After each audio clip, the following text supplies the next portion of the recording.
Good morning, Knicks Nation. Today is Thursday, the 20th day of November, 2025. I hope you're all safe and healthy today. Hope your family is safe and healthy and that the needs of you and your family in terms of food, shelter, clothing, as well as health are being met today. Blessings upon those that work in health, along with first responders, the heroic people that every day are trying to save lives. Those also pick up garbage for us to keep our places clean, and those make deliveries for our convenience. Double blessings on the men and women that are out here doing heroic work, trying to help rescue, deliver, and recover teenagers and children that are unfortunate victims of child molestation and pedophilia. The people out here trying to help those that are victims of prostitution and child prostitution, pornography, child pornography, human trafficking, and sex slavery. Double curses on the perpetrators, profiteers, and perverts that cause these industries to exist. Finally, double blessings on the homeless. More than 700,000 men, women, children, families, senior citizens, military veterans, homeless in the United States of America. Blessings upon them, for theirs is the kingdom. The Knicks played a basketball game in Dallas last night, beating the Mavericks 113-111. Very close game.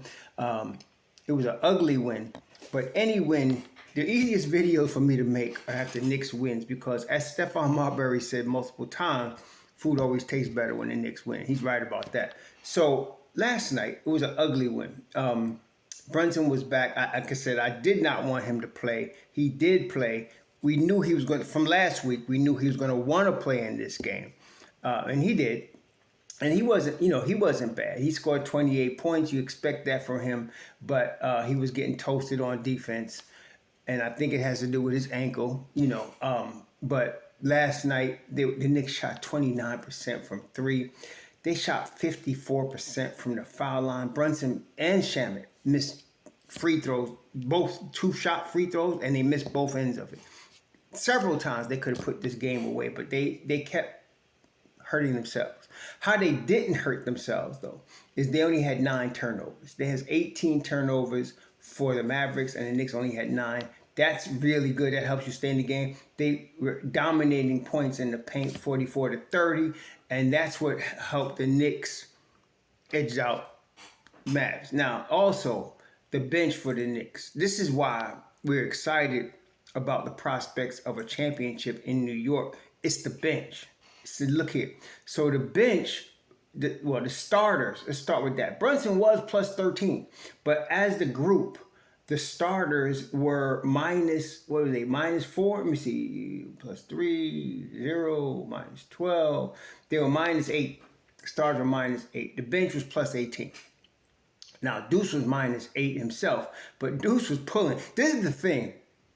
This is going to serve the Knicks well as the season goes on. A more aggressive Deuce McBride offensively. He was 3 of 10, which is terrible shooting. But look, Juice taking 10 shots is going to work out well for the Knicks. 10 3-pointers.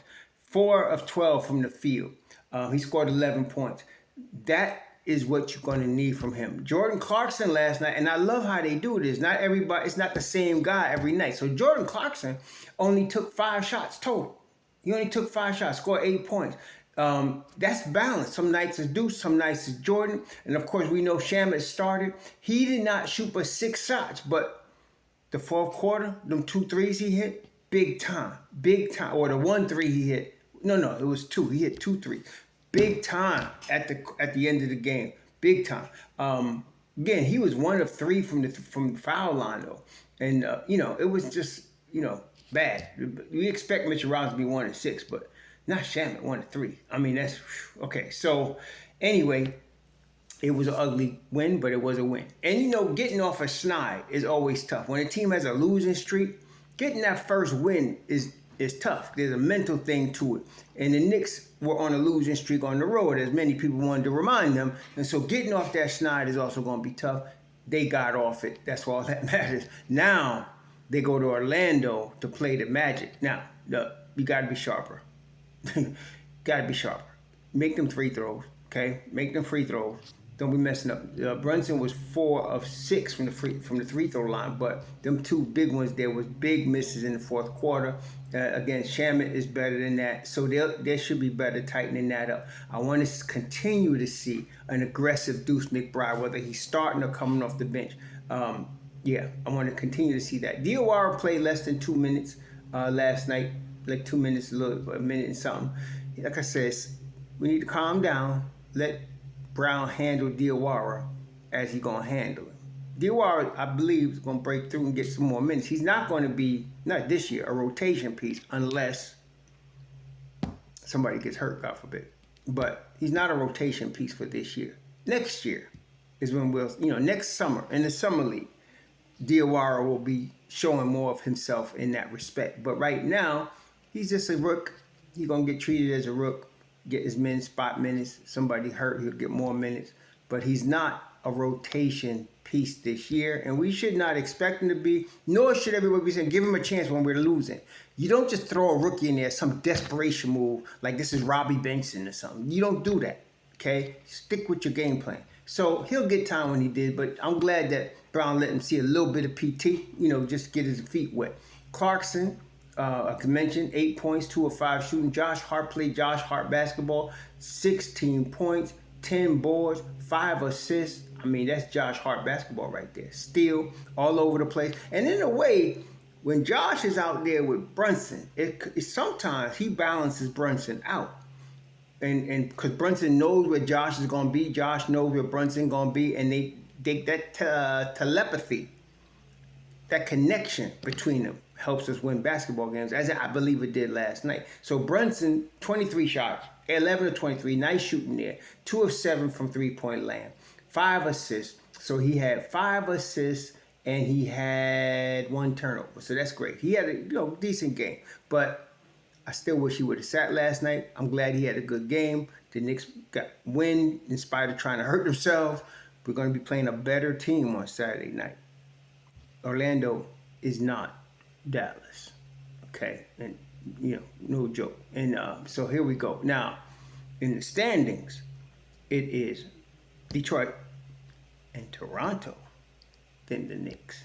And they're all bunched up. Like, if you're looking at the standings, I mean, I don't think there's more than 2 games that separate, like, second place Toronto from, like, the 8th seed. Let's take a look here. If you're looking at right now, Milwaukee is 8-7. They are 5 games out of first, but they are 2 games away from second seeded Toronto. Same with Orlando. Same with Boston. Philly is 8-6. And they're a game and a half from second place Toronto. And they're a game from New York. And they're in the 8th seed. See, it's a dogfight, as it always is in the East. Last year, Cleveland was running away with the East, only to get their behind handed to them in the playoffs. So the East is always going to be a dogfight.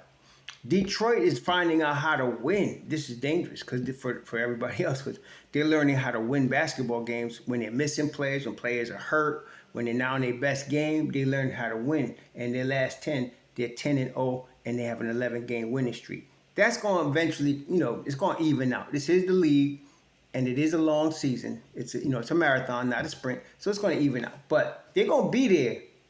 They're going to be there at the end. I still favor the Knicks to take the top spot in the Eastern Conference, because the Knicks, the thing about Detroit is they're playing at the highest level they can right now. The Knicks are not. And the Knicks right now are 9-5, 3.5 games behind them, a half game behind Toronto. So, we can tie second spot with Toronto and a win over Orlando. That's not going to be easy. Orlando's going to be desperate to win. They're 8-7. Orlando 7-3 in their last 10. They're going to be coming for blood when the Knicks come in there. We got to be ready, okay, to play the Knicks basketball. Knicks basketball, not Jalen Brunson basketball. Knicks basketball. So hopefully that's the case. So it's stuff like points in the paint. Orlando is always going to be overly physical. All teams that play the Knicks are physical because the Knicks got this rep. So now all teams are going to play the Knicks physical. Boston, Miami, Atlanta, Cleveland, they're all going to be physical against the Knicks. So that's no thing. Orlando's always physical, but it seems like the refs let them get away with more fouls against the Knicks than other teams. That's going to continue this Saturday night. Mitchell Robinson's going to be huge, and hitting your free throws is going to be huge, and keeping your turnovers down is going to be huge. Points in the paint is going to be huge. Karl Anthony Towns is going to be huge. Okay, so when Cat is playing an efficient game, which he usually does, in spite of his stupidity sometimes with some of the fouls, he's generally an efficient player. 3-level scorer, is now working hard on defense.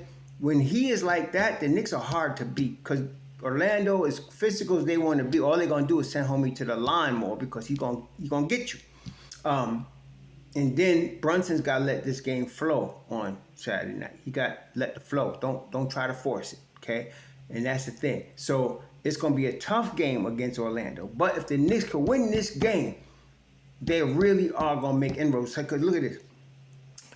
We always talk about the first 20, 30 games, right, of the season for a Knicks team to get in the flow under Tibbs like that.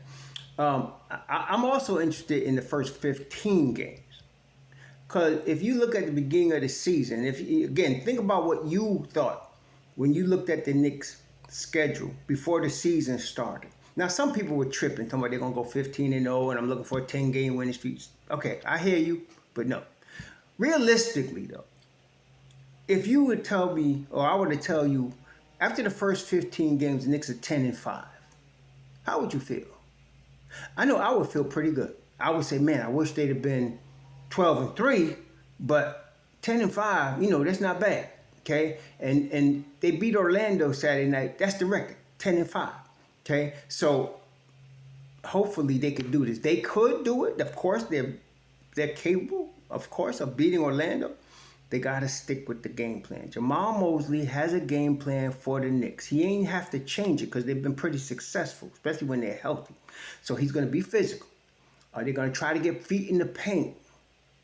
They're going to look to hit open shots, okay? And they're going to get some because they're going to force Brunson to be under the basket against a bigger dude. And they're going to try to victimize him when the Knicks send help, swing that ball to the open shooter and cause that open shooter to hit the shot. That's why they had Caldwell Pope. He was supposed to do that, but he wasn't consistent last year with it, which now they got Desmond Bane, who does consistently knock that down, and he's physical. So that's why you got Desmond Bane. But other dudes, Anthony Black, Caleb, they're all going to be looking for that shot. They're going to have to hit that open shot. So the Nick Brunson has got to fight to make sure he don't get mismatched. They got to switch so that if he's under the basket on a mismatch, you got to switch somebody bigger, anybody out there with him to end that mismatch, okay? They're going to continually try to exploit that. Offensively, the ball must move. And this is where Brunson gets messed up. The ball must move. If it's moving, last night, the good thing, they had 27 assists. Okay, so the ball was moving. 27 assists and only 9 turnovers or 8 turnovers. That's what really helped us win this basketball game. Plus clutch shots from Captain Clutch down the stretch. With Shamet. That's what you need. Deuce also. Deuce was missing most of the game. Couldn't hit the broadside of a bomb. But at the end, when they needed that. And of course, Mikal Bridges. Where all them Mikal Bridges haters? 5 picks. Boy, balling, the road runner doing his thing so consistently, so smoothly, nobody's even noticing the road runner.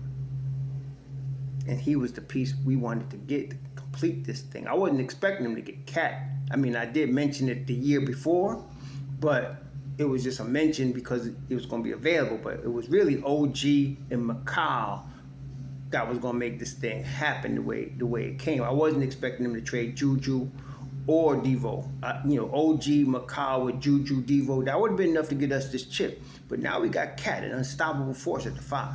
So, okay, now we got Mikal doing his thing, the road runner playing all around. To me, like OG hurt himself, no pun intended, with this tweak of his hammy for 2 weeks. That gonna hurt him a little bit.